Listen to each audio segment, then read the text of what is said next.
అర్థం చేసుకో మగరాయ అంతా చెప్పకున్నా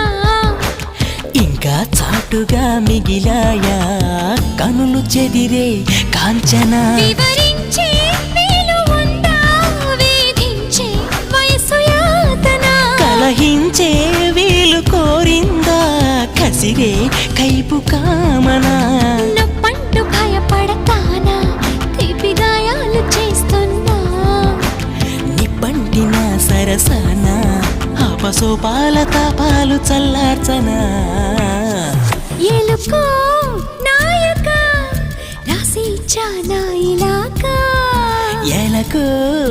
బాలిక దూసుకొచ్చావే ఇలాగా